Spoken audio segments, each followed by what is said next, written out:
कुरकुरीत रसरशीत मसालेदार अशी वरून अगदी कडक आणि आतमधून अगदी सॉफ्ट अशी मच्छी ते फ्राय झालेली आहे, बघू शकता आपण।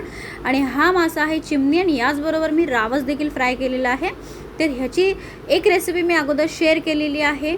सो आत्ता मी तुमच्यासोबत शेअर करते ही फ्राय रेसिपी। तर आपण जास्त वेळ वाया न घालवता रेसिपी बनवायला घेऊयात।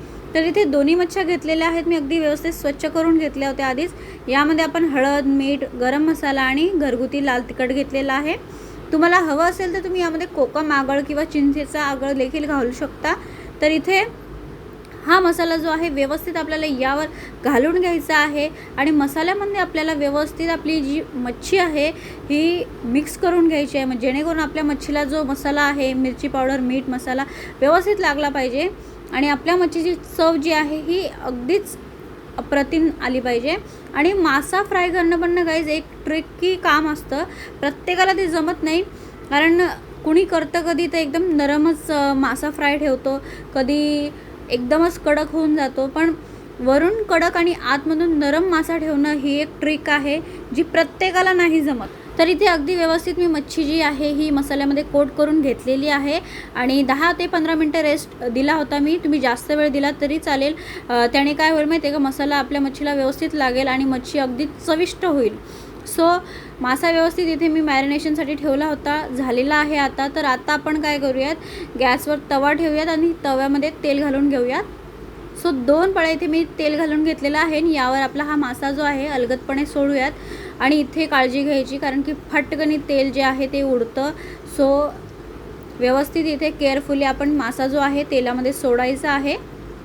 तुम्हाला हवं असेल तर तुम्ही तव्यावर आहे ना लसणाच्या पाकळ्या किंवा कढीपत्ता टाकला तरी चालेल, ह्याने काय होतं याचा अरोमा आणि याची टेस्ट आणखी वाढते। बट इथे आज मी स्किप केलेला आहे, नाहीतर मी दरवेळेस घालते। बट मला रेसिपी थोडी युनिक दुसरी काहीतरी करायची असते, म्हणून मी ते ज्या काही गोष्टी असतात त्या आमच्या रेग्युलरच्या त्या मी स्किप करत असते। तर एका बाजूने मी 10 मिनटं व्यवस्थित हा मासा जो आहे हा फ्राय होऊ दिलेला आहे। तर आता मी दुसऱ्या बाजूने देखील व्यवस्थित मासा जो आहे फ्राय करून घेते। तरी असं पलटी करताना मोस्टली काय होतं ना गाईज, आपला मासा जो आहे ना हा तुटतो, ब्रेक होतो। तर मी दुसरा चमचा घेते सपोर्टसाठी आणि व्यवस्थित आता एक एक करून मी हा मासा जो आहे दुसऱ्या बाजूने देखील फ्राय करून घेते।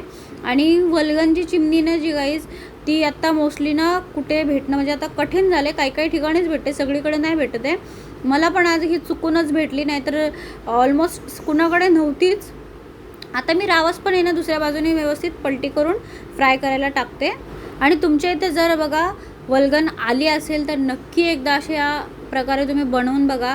आणि मोस्टली चिमणी गाईज, चिमणी पटकन भेटत नाही आहे, आता पहिले स्टार्टिंगला तरी भेटल्या बट आत्ता भेटत नाही आहेत, मला तरी मुश्किलने आज भेटली म्हणून मी रेसिपी शेअर करते।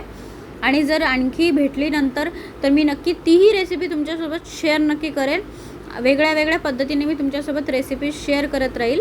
तर आता बघा याही बाजूने मी 10 ते 15 मिनटं व्यवस्थित फ्राय करून घेतलेला आहे मध्यम आचेवर। तर आपलं इथं कुरकुरीत मासा जो आहे हा फ्राय झालेला आहे, बघू शकता आपण। मस्त असा कुरकुरीत फ्राय होतो, वरून एकदम कुरकुरीत होतो आणि आतमधून अगदी सॉफ्ट असतो, खाण्यासाठी खूपच टेस्टी लागतो गाईज। तुम्ही एकदा नक्की बनवून बघा। आणि जर तुम्हाला ही रेसिपी आवडली असेल तर रेसिपीला लाईक शेअर नक्की करा आणि नवीन असेल चॅनलवर तर चॅनलला सबस्क्राईब नक्की करा। तर भेटूयात आपण अशाच काही पुढच्या रेसिपीजमध्ये, तोपर्यंत धन्यवाद।